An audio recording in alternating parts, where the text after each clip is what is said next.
Jobpath is a con. Private companies are making a fortune from slave labour.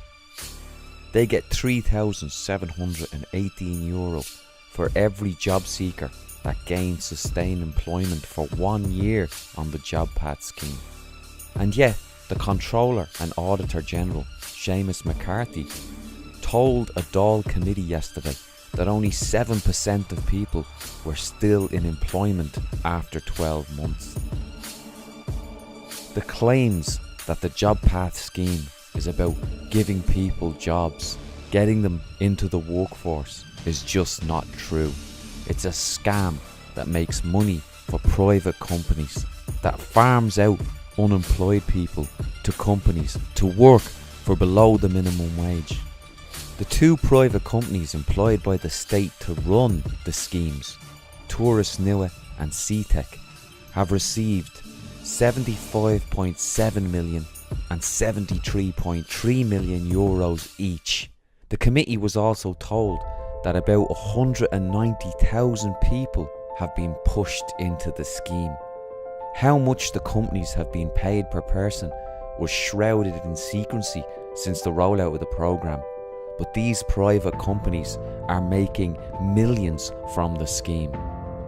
11,000 people have been referred to the scheme for a second time, despite having already been pushed into the programme and having completed it in full. Initial registration fees for each of the 190,000 people amounts to €311 per person to these companies. After 13 weeks with a company, CTEC and Tourist Nua get another €613 per worker.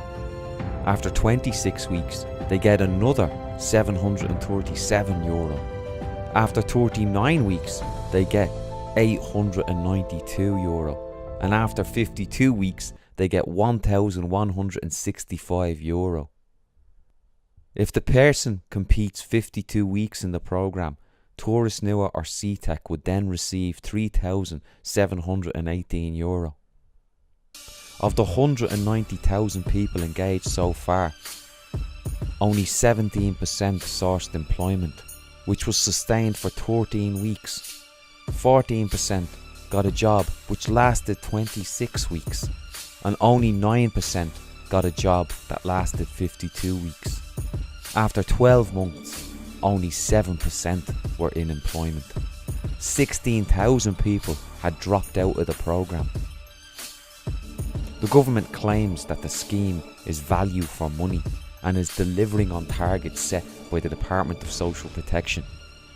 But the bottom line, would it not be better for the state to tax the wealthy and then use that wealth to employ people on decent wages to build public housing? That's the type of job schemes this country needs. Not these fake schemes set up to enrich private companies